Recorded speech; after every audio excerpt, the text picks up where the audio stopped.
Hello and welcome back to the show. Guys, I came back from the biohacking conference, so excited and lit up and ready to shop, buy all the things. And just so you know, I have inspired myself back into action.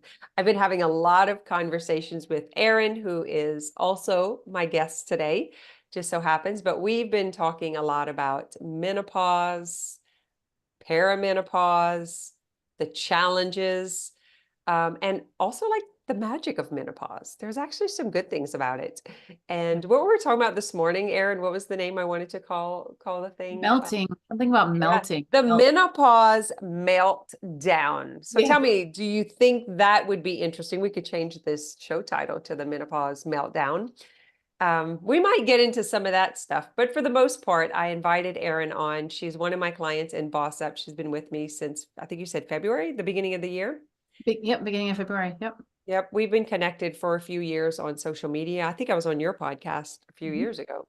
Yep. And she has been growing her business. She's going through major changes, and she helps menopausal women drop the weight and the mental drama, the mental baggage, everything that comes with menopause, what we've been taught about menopause. And she's killing it. And I wanted to come on and kind of tell the story around when you are growing your business, what Mhm. kind of things do you have to overcome? And one of those is getting haters. That is something that you've been getting lately, the more exposed you are. So I'm just going to let Erin introduce herself, and then we're going to jump right in. Yeah, awesome. Thanks, Kim. Yeah, it's exciting to be here and just having these conversations are so great and I love them.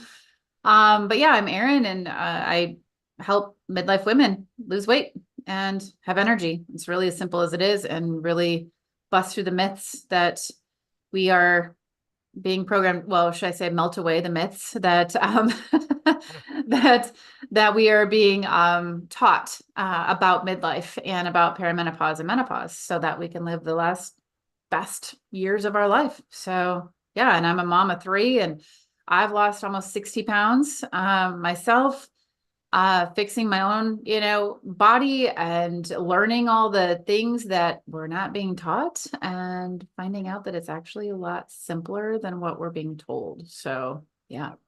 Love the word simple. Yep. Love the word simple. So take me back to when you were at your highest weight before starting to lose this. We kind of talked about this recently when you, or maybe even I read it on your social media. It might not even be that you and I talked about it, but it was when you just kind of like settled into just being the heavier person. There was a moment, right, that you were just going to be okay with it. You want to talk about that? Yeah. Yeah, I don't think I'll ever forget this. It was March of 2023 and I felt horrible. I didn't know how bad I felt until, right. I think that's a pretty common thing. Like we don't really know how bad we feel until we start to feel better. And that was been my experience. So I tried to convince myself that at my highest weight, my hormones were tanked, like literally tanked. The woman that I was working with, she was like concerned because of what was going on the labs and the testing that I had. All the stuff, all the numbers were cortisol, all the stuff. Wasn't sleeping well. Just so many things were going on. So no energy. And yeah, it felt so overwhelming and so, what do I want to say, daunting at my highest weight to think that like, oh my gosh, I have to lose all this weight. It felt impossible. It felt like there's no way I'm going to be able to do it. There's just no way. And, I tried to convince myself that like I was just meant to be heavy, that I'll just get comfortable being heavy. And I was like, well, they make cute clothes now for, bigger girls, and I'll just have to go to some of those stores that cater to that and just really start to get really comfortable with that. And I tried to convince myself to do that Until until there's a few things within that led to the until. But I remember seeing a woman that I knew very well and I loved very much go upstairs, like up a flight of stairs. And she was fairly, heavy, probably similar to where I was at actually at the time. And she had to hold the railing to like launch herself up. And I remember like, Mm-mm. I don't ever want to have to do that. I don't ever want to have support because I can't support myself, because I can't support my own body weight. That was one of the things. And just seeing people like, so I broke my ankle too. Okay. So I was immobile for like 2 months last summer. I couldn't walk. I had no weight on it. I'm on a scooter.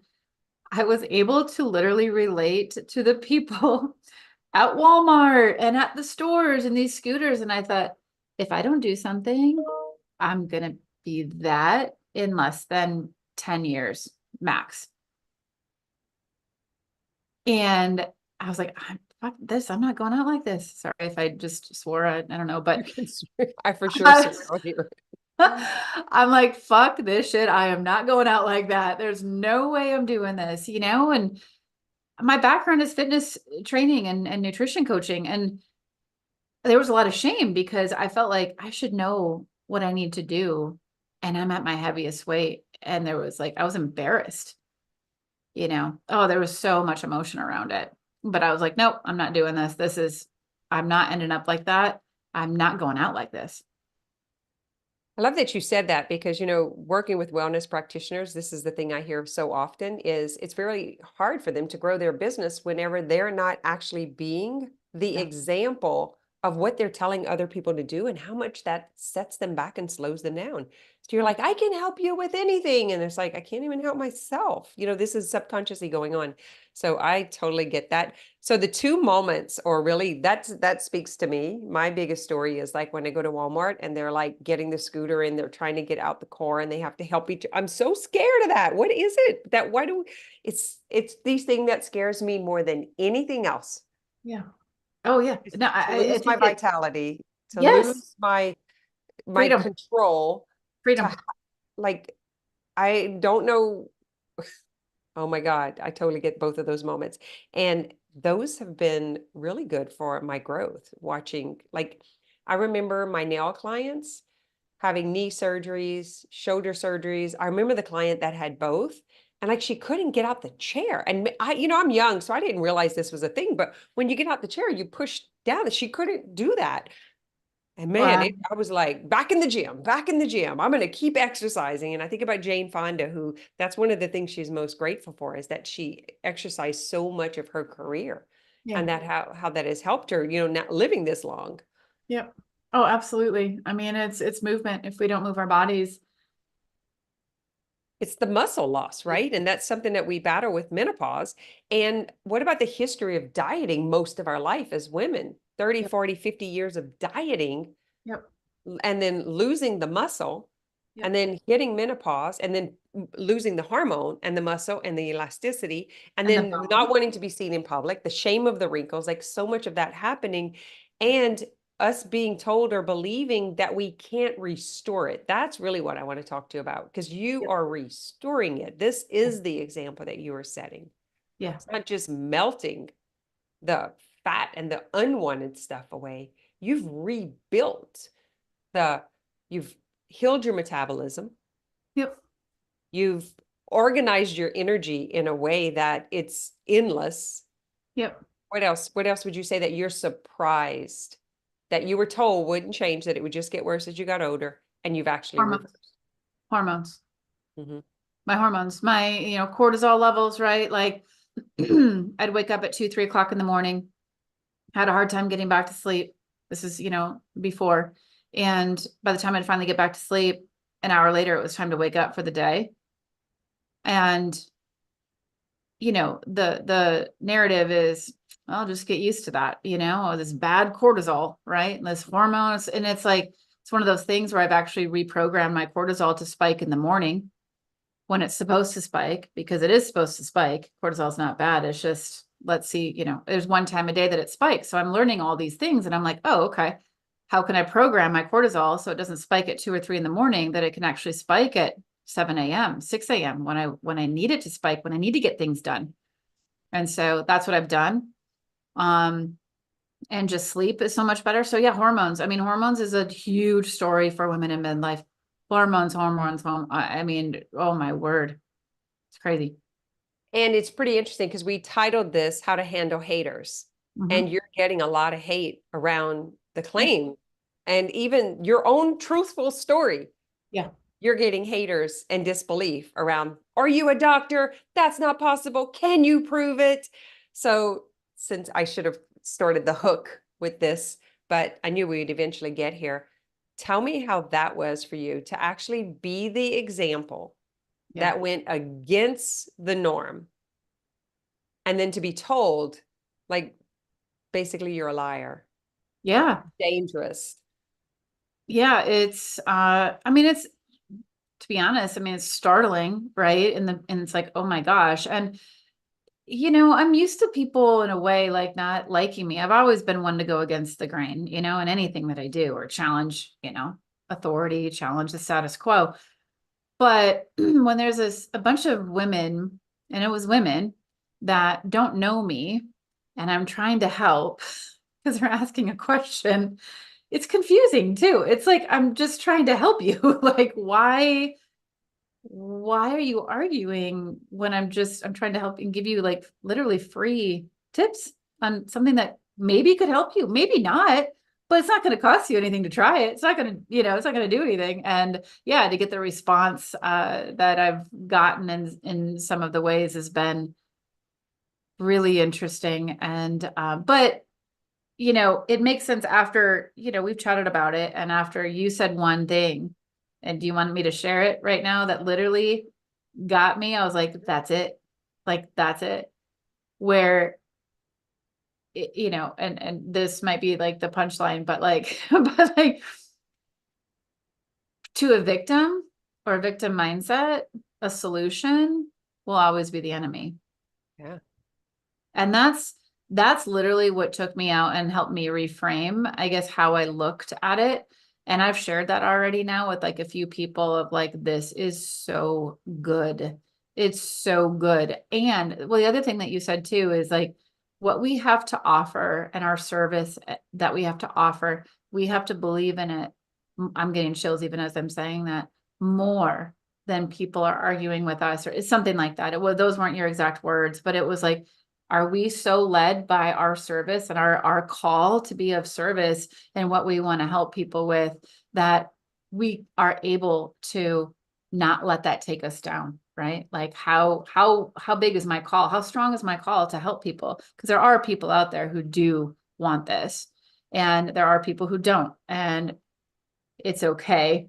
And it's recognizing that. So those are the two things that you had said that when all of this started to happen that I thought, yeah, you're right. Like, this is it. Like, this is it. And I had to get real with myself too, of like, do I want to do this? Because it takes an amount, like an enormous amount of strength within myself to keep forging ahead, where before I don't know if I would have in the way that I am now, but I have support now too, where I wouldn't have had support before too. So, there's many factors, but yeah, that's what helped me really start to reframe it. For the first point, because I don't mean victim in a negative way. I mean, when we're the victim of life or the victim of a circumstance, Mhm. the enemy is the solution, especially when it's subconscious and there's some sort of secondary gain that we're not aware of at the time.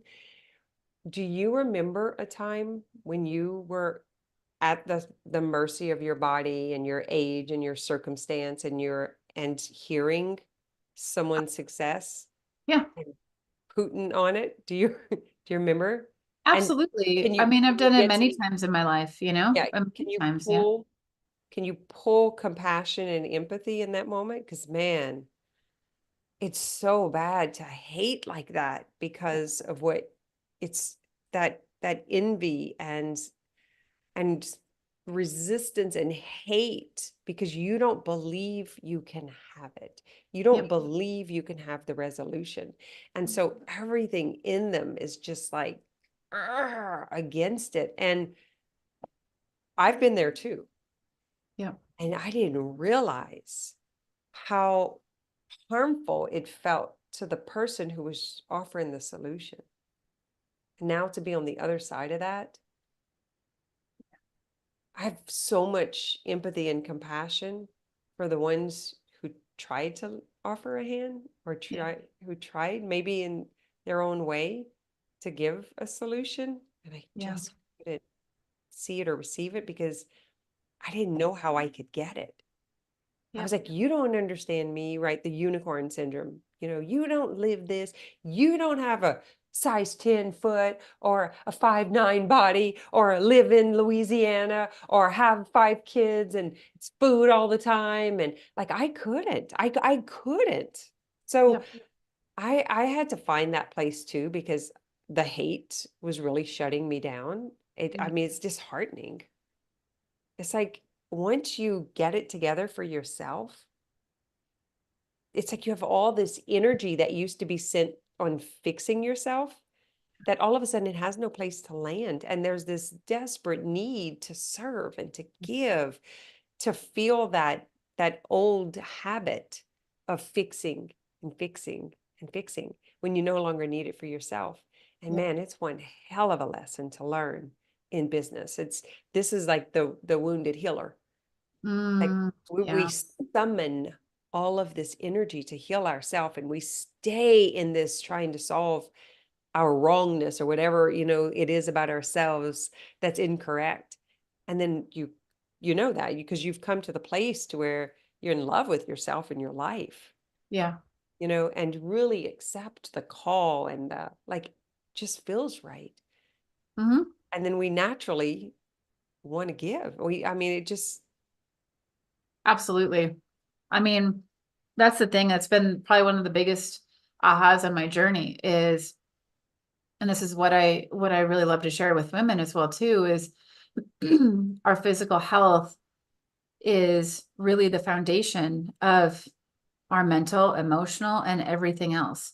And if we don't have that in line, we're not able to show up for our family. We're not able to show up for our business or our job or our friends or anything else. There's no way that we can. We don't have the emotional capacity to do it if we're not physically like optimized physically. We just don't. There's more to it than that. That's basically, we just don't have the space to do it, within ourselves because we don't have the energy. We only have the energy literally to survive. It's get up, get my stuff together, go to work, get home, do the next thing the next day. And there's nothing more left to give. So then when we see someone on the outside with all this, like, Mhm. we either, number one, this is where I've been before, like it must not be real. It must be faking it because I'm not experiencing that. So that can't be real. Or if we've experienced it before and we know it's real, and then we see somebody and then we're like, shit, why did I let myself get Mm. back to where I know? So then there's that shame within ourselves of beating ourselves up as well too. So, but yeah, I mean, our physical health is the foundation of everything. How about the like what you were just saying?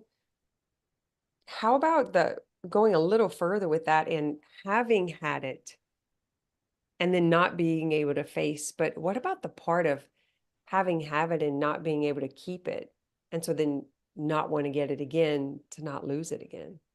Mm, yeah. Never thought about it like that, but yeah. Yeah. Just when you just said that, I was like kind of tracking with you. And then it was Mm, like, because I've lost weight so many times. And there was a point where it's just like, just not going to keep trying because the heartbreak yeah. of. No, it's true. It's like, I think there's a joke around there, like, I've lost 100 pounds in my life. It's like 10 pounds over and over and over again, right? Like the same 10 Yeah, pounds or the same yeah. 20 pounds. It's like the person that's too rich. It looks like it's too easy. It looks like there's too much of it. You have to either make them wrong or you wrong. Because if Yeah. we're the same humans with the same God source, with the same, like, what makes them different? It's like not wanting to even see that about ourselves. That's so Yeah. interesting. So for the second part, so you said, so then you had to ask the question, do I want to do this? Do I? So I'm curious, what drives you? Like what, like when you think about, I actually don't have to do this, or I'm going to do this. Mm. Yeah. When you're in the I'm going to do this, what's the driver behind it that you're willing to take the hate, take the heat, hear the rejection, like all of the stuff that we face every day that I don't think other coaches and business owners know that we go through. Like I Yeah. really believe that there's this exciting part that people see online and they have no idea what we're going through every single day. We're in Boss Up, luckily for us that we're together every day, Yeah. just working and supporting through all of this stuff. What is it that, why are you willing to tolerate that Well, what drives me in my own health or just to keep showing up for in for service others? to others? Yeah, you didn't have to give those ladies anything. Like you could just step away. Why would you? Why would you keep going? Is it because it helps you, or is it because there's something in you like, That's a really good question.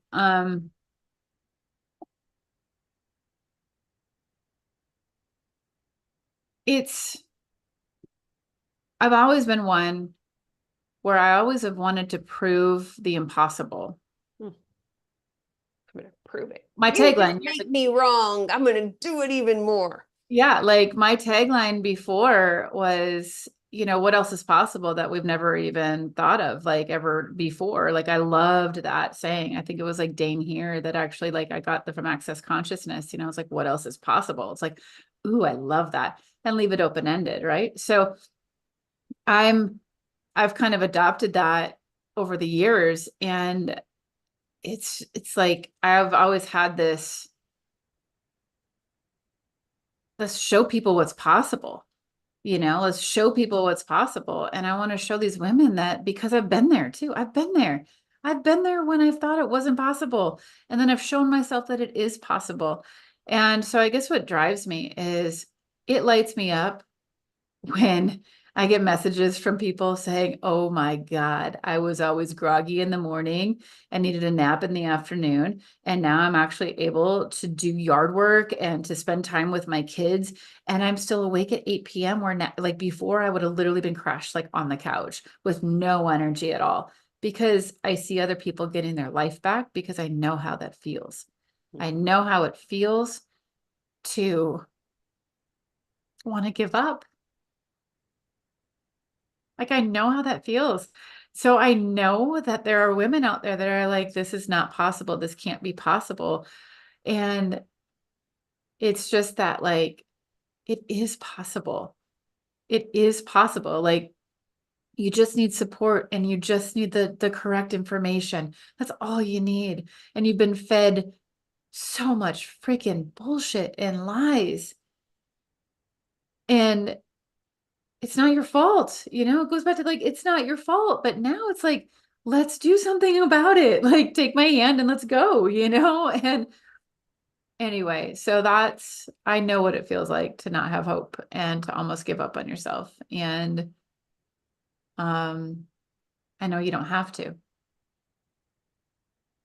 I guess that's what drives me. Mhm. Mhm. It's the disheartenment when I come from the like you're saying, like the bullshit that they fed you, like the you're giving this is possible, and then you're getting all of this crap thrown at you because of believing. Yeah. There's almost like a part in me that like gets stronger, like a mama bear part Mm. is like they're like, because you get drowned out by those negative voices, right? There are more of them than you. Can you imagine what these people are facing every single day in their families, on the media, on like everywhere? It's like it summons something in me. And I like it. I want it. I need it to stay Yep. in the game, you know? Absolutely. And so I'm kind of wondering like the hate being the fuel Mm. to stay in the game. Like, thanks for filling me up. Thanks for putting some extra Yeah. gas back there. Woo! Yeah. Thanks for that one. Because now Yeah. you're showing me what they have to face everywhere as they go, even in groups that are supposedly supporting them.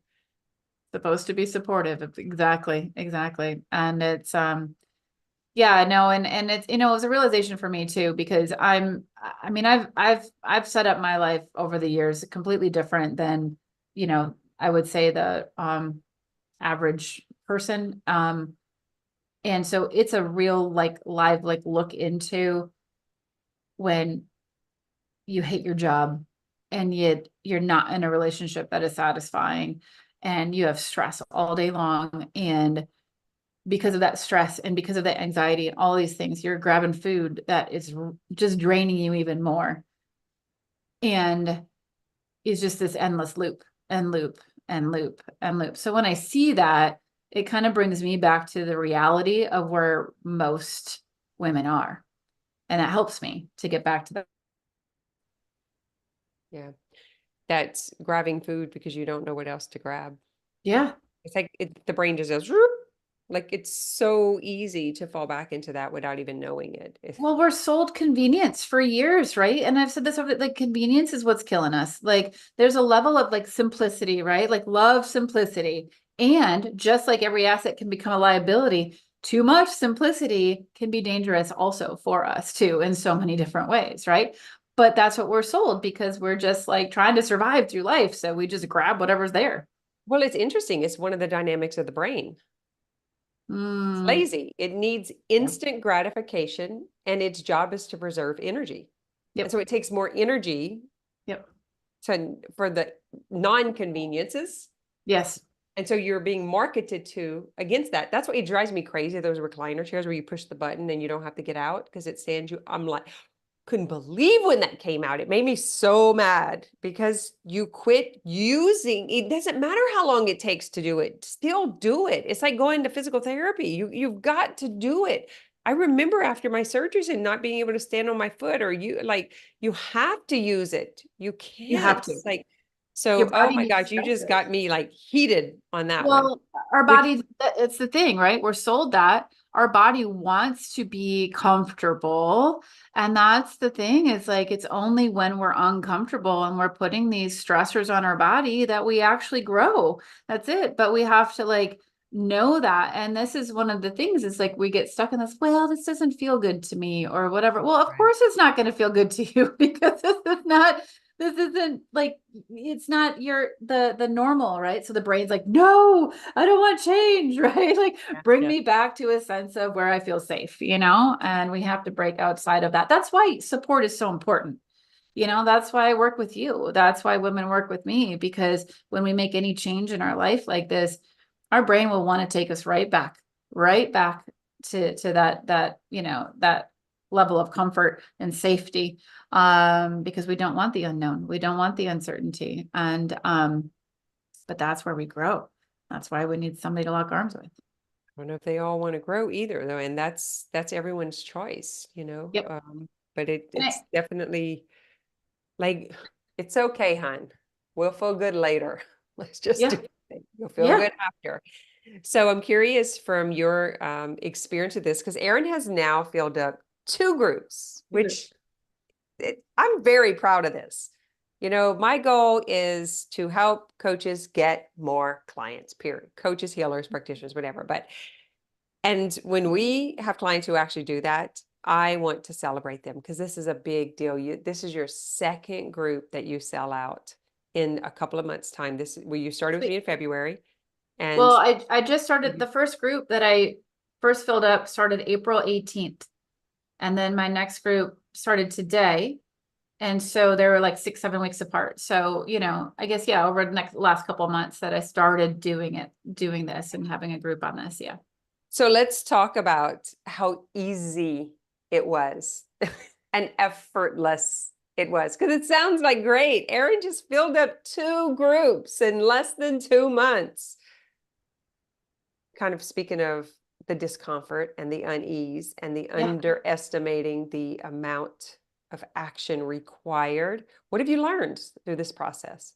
Well, honestly, I think this process has even helped me in my health too, because it's like anything, like to really have what I want, I realize it takes way more effort and time and commitment to do those things and to have those conversations and to, keep reaching out to people because I generally like know it's like, you need this. I don't say that, but it's like, hey, like, let's do this. Right. And to continue to do that. I mean, even amidst the resistance, right? Even amidst the no responses back or amidst the, all of this stuff. Yeah. It takes a lot of time. It takes a lot of showing up. You got to show up. You got to show up all the time. And one of the things I've learned along this too, and I tell my clients this now, and I repeat it and repeat it and repeat it and repeat it, is the days that I don't want to show up are the days that I have to even more, because those are the days that are going to define my journey. We've And I had remember that. a couple of those experiences, right? I call it the 5 day experience. And then the other one, the heavy day, where it was just the harder work. That was recently, right before you really got things moving. So I'm curious if like what it is that you tell yourself. I know what our conversation was, but you took something from that, and I'm wondering if it would help the audience of like when they're feeling this, like, yeah, when my back stops hurting, I'll do it again. Or, yeah, I haven't like gotten up with the sun for a couple of days. Or, today I'm just doing the basics. Like, so let's just use those three examples because I hear that a lot from my clients. Yeah, What for do sure. you have for them? What could you give them when they're thinking that I'm just going to take a few more days off, or today I'm just going to do the bare minimum? Well, first I would get curious and be like, oh, that's interesting. Like, why do you feel like you need to do that? And just kind of understand where their mind is, right? And then understand, like, one of the things that I try to do with my clients now in this program now is really prepare them about the mind drama, because it's like when I'm like normalizing it right away, hope recognize it and it's not a surprise, right? But yeah, I mean, I guess, I mean, I would just get curious about it first. But one of the things that I realized for me, I'll just share a story about what my own mind drama that I had to overcome as well too. So maybe people can put this in their own life and resonate with this. Is I was literally battling my mind in my car one day because I was going to the gym. I didn't want to go to the gym again. I was like, kind of tired right now, that whole thing, right? I'm not really feeling it. And we had an issue with our cat. One of our cats had just passed. And just stuff going on. I had a lot of external life shit going on, right? It's just life, right? Life stuff goes on. Sometimes it's harder, sometimes it's not. I had life external situations coming in that because of that, I was sad and I was emotional and I was like navigating this. And so within myself, I remember sitting in the car in my driveway. I finally was like, nope, I'm going to the gym. So I drove to the gym. And then I got in the parking lot at the gym and I was doing the same thing for like probably, I don't know how many minutes, probably 5-10 minutes. I don't even know. And what I did, which was actually the best thing that I could have done, was first, I did have compassion for myself because I was like, I'm not going to beat myself up right now. But I'm like, what do I want? What do I want I was just reminded of my goals because I try to allow my like my ideal self, like who I want to like pull me forward. So it's like, okay, what would she do right now? Kind of like what would Jesus do? It's like, now what would future Erin actually do right now? Right. It's like, all right, she'd go into the gym right now and she would just do something, just something. Right. So I went in, I was doing something. And I think this is when you reached out to me too that morning. I was at the gym and you're like, hey, I'm kind of getting to feel like, how you doing? And I was like, yeah, all this stuff, blah, blah, blah. And, I actually then ended up going in deeper. I did more of a workout. I did more of like, I fell into that even though I didn't want to, and I did more. Like I leaned into the discomfort more. And you know what? By me being able to do that, I actually was able to feel Mm. everything that I needed to feel. And what I realized, I had an aha in that moment of like, oh my gosh, if I would have let myself off the hook, if I would have said, okay, you can go just take a day on the couch, you can just check out. That's when I bypassed everything that I was going through because I didn't want to deal with it. That's when I would put stuff in my mouth that I knew wasn't going to make me feel good. That's when I did the things that I wouldn't have felt like that's not who I want to be. So that moment that I'm like, oh my gosh, like when I lean in more is actually when I'm like moving through all the emotion, which is exactly what I needed at that time. And I got emotional. I was doing kettlebells, I was doing my stuff, and emotion came up and I just allowed it to come out. I wasn't like bawling at the gym, but I just allowed it to move through me. And I needed that. And you know what? That was one of the best things that I did for myself because it got me out of this space where, oh my gosh, before I would have listened to him and like, yeah, like, yeah, again, laid on the couch, just checked out, right? Just checking out, where I'm like, that's not supporting myself. That's not loving myself. So I realize there's such bullshit even around self-care. Like under the guise of self-care, Mm-hmm. right? If I would have called up somebody like, whatever, it'd be like, yeah, take your day off, just relax, take some time. Oh, it's so hard, right? Rather than like, hey, what do you really need to do to support yourself right now? And that's the person I have to be for myself right now. And sometimes it's hard. It's really hard. I battled with myself for I don't know how long in my driveway and in the gym parking lot. But that's what I realized. And I had one of the biggest ahas. I actually did a live on it that day because I was like, whoa, that is true self-care because that is how I show up for myself. And since then, it has like literally changed the game in how I do show up for myself. Like when I'm like the mind drama starts to go, it's like, you could just go take whatever, just take a little break, whatever, go. It's like, is that what I really want to do? Is that really, really what so I just get really like curious about it now. And anyway, that was so I don't know if that helps, people listening, but that was a example that I guess that I went through of, and here's the thing, our mind, like my mind, I'll speak for myself. My mind can make up any excuse to rationalize anything. And it sounds real good. It sounds real good. I mean, most 99% of people have been like, yeah, take a break, man. You've been through a lot. That's Right? Like it sounds tricky. good. It sounds logical. And that's the thing to watch out for. And I've learned that a lot from working with you. It's just like, oh man, your mind is going to like take you for a ride. And it does. It does. It's super tricky because some are going to hate hearing this and they're going to have their story of how they overrode their own compass to please someone else. This is not what we're talking about. We're No. talking about you battling your old self for your new self. And Yeah. I remember that day. I don't even remember what it was that made me reach out, but I remember the do more until you do feel like it came up after that for me personally too. And it was like that was the thing right there because it's moving through that next layer, that sheath, it's just right there, but the muck feels so slimy that Yep. you don't know, like it feels natural to go down with it. You don't know that you can actually rise above it. And that's that we'll do like go into it, don't disrespect it, don't bypass it or turn it off. Go with it. I think that's what it was like. Go with it.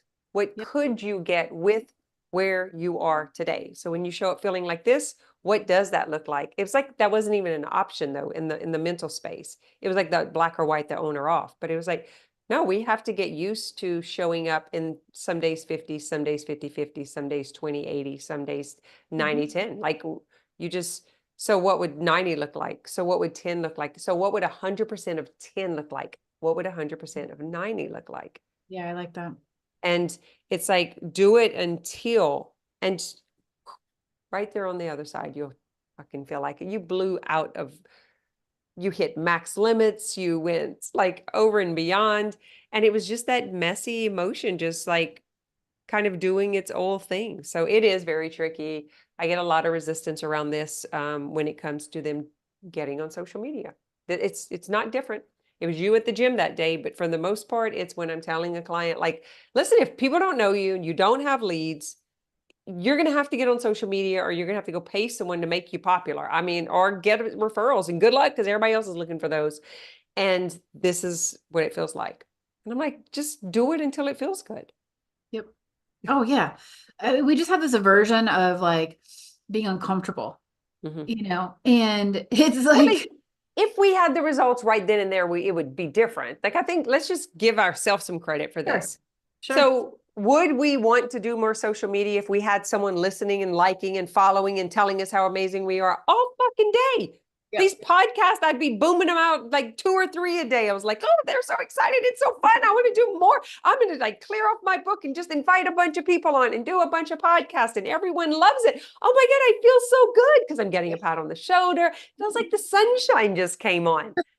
Then when you put it out and it doesn't get any hits and you don't get any replies and no one responds because they're all watching, they're for damn sure seeing it, right? Or the algorithm's not sending it to certain pages. And it's like all of a sudden it starts getting heavy, heavy, heavy, heavy. Sun just went out. Yep. Yep. Boom. Yep. Boom. Now we're way in the bottom of the swamp and we can't get ourselves out. And that's when you pick up the heavier kettlebell because it Yes. gets you out. The energy comes from inside ourself. Period. So you could either put a blanket over your head and cover it up, or you can push your feet down and pull it out, but it is yours. It's not coming from anywhere else. We summon the energy for what we want, but it's so dang hard to get past this monster up here.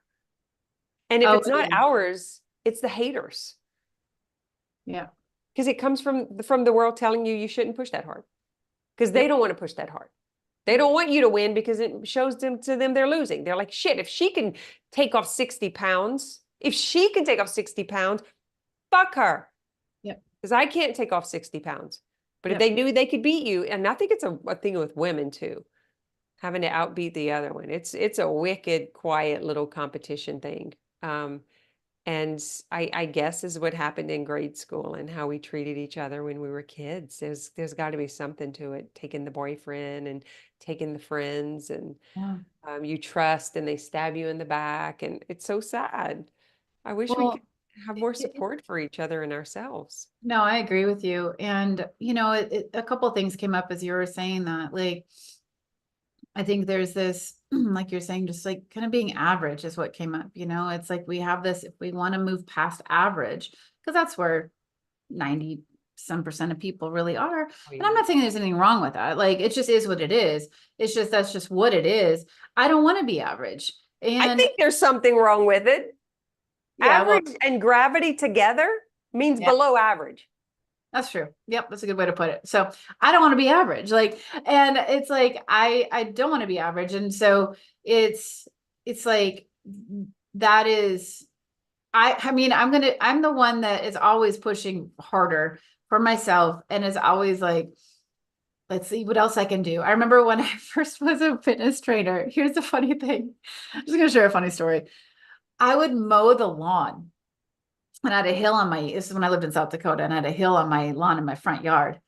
And I wouldn't just mow my lawn and mow my lawn. I literally would run and sprint and mow my lawn up the hill because it was harder. Because I'm always for a challenge. Like, I was literally at Tractor Supply yesterday getting chicken feed. Like, do you need a cart? No, I'll carry the bag. Thank you. 40-pound bag. I'm like, no, I'm carrying the bag because I'm always wanting to challenge myself because that's how we grow. That's how, and I know that, right? And so, but your normal person's like, now just give me the path of least resistance. That's what they're looking for. And I'm like, okay, that's boring, like, The brain, though, they just following their brain. Like, I know. it's like, this is not going to take as much effort. It's going to preserve energy. I'm going to stay alive longer, which is not true. But it's not true. Brain is a No, liar. well, and that's the thing. So then that leads me to the next thing that made me think about it, where I was like, oh, this is an interesting way to look at people and population. Is like, there are people, most people, they don't, I can't remember where I heard this. It was on a podcast somewhere that I was listening to recently. They don't want to be healthy. They just don't want to be sick. Yeah. And I was like, oh, that was an option. Of like, people, they don't want to be sick. That's it. But they're not really interested in health. I'm interested in optimal health. Like, I want to live to however I want to live to, and I want to feel good. Like, I don't want to be in a nursing home, but I want to feel strong and I want to feel good. And those are the women that I'm looking for, those women who are like, yes, let's freaking go. Like, let's be 90 and doing road trips. Like, I don't know let's be 100, whatever, I don't care how it's long I possible. live. I just care that I have wellness while I live. Yeah. I'm with you on that too. Yeah. All right, we are at the end of our time for this little spontaneous interview, we decided.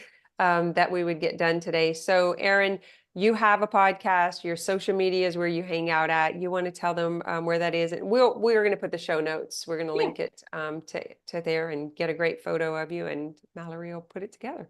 Awesome. Yeah, no, my social media is just Erin Esser, really simple. And on Facebook mainly is where I hang out. And then my podcast is Thriving in Midlife. And you can find it on Spotify, Apple, or any other podcast format. So yeah. And she is definitely thriving. 60 pounds. I remember the 40-pound threat. And you, boom, made it through that hurdle. And now we're at 60. Did you even imagine it that day? That could be here in this short amount of time. Do you remember that breakthrough moment? Oh yeah. I remember I was sitting in my car talking. I remember that in a parking lot. I do a lot of car talk, I guess. Like stuff in my car. But no, yeah, I remember that. And it was I literally thought I was sliding back during that time. And that was a struggle moment for me. I had to get really real with myself. And It was like a 5-day not at the gym kind of thing, but you were hiding it. yeah. Just kind of Yeah, because I was like, oh, like I knew deep down that it was like something more than just like back pain. Yeah, my back hurt. But once I started to realize what was really going on, I was like, oh, this makes so much sense. Thank you, brain. Yeah. And thank you, Kim, for Keeping your it support and calling me out on that. So It's not because I don't have to call myself out on it all the time. yeah. Listen, we've got to, guys, when you find your power people, Yeah. help each other stay accountable. Yeah. Check in on your strong friends. Yeah. We struggle too. Check in on the people who you think are badasses all the time. Check We in just on won't tell anybody about it. So we have to be checked in on. You know? find your people, like it's so important. We're all struggling for attention. We're all trying to make this work. We're all trying to be an influence. We're all trying to keep it together for ourselves. Yeah. Like I think if we could just open up these relationships and just like push out of love, like push out of what you would want for yourself. Yes. Yes. That's service. Especially when, it's like I don't have anyone who pushes me. Like, well, my husband's getting a little bit better. I said, I think I'm going to see what it's like to take a year off. I've never done that. I've never even taken like a whole month off. And he says, go take a nap. You'll be better when you get out. My kids are like, no way, you're not staying home. Get back out there. So they're actually kind of giving me that now, but it wasn't like that in the past. They were the kind of, why do you work so? It's okay. You don't have to do it all. And I'm like, oh, that was terrible. Yeah. Terrible advice. Yeah. No, you definitely want to push your people to get above average, guys, because they're being pulled down by society that's telling them that that's fine. And now we want to avoid that scary thing you see at that grocery store, like that thing. That scares me. It makes me cry. Very, Yeah. very scared. I see it at church too. Very scary. Well, here's the thing that gives me hope, though. It doesn't have to be like that. We are in full control of that because it comes from the inside out, like you were saying. And that is the beauty of this. We have control to say yes, to our health. Absolutely. All right, Erin. Thank you. Have an amazing day. Guys, go check her out. Follow her podcast and give us some love on social media. Give us some thumbs up. Let us know you like the podcast. Send it to a friend. Rate and review. These things matter. You want to support people and you want to be supported, support others. That's how it is. It's about supporting each other. All right, my friend. All right. Thank you so much. You're welcome.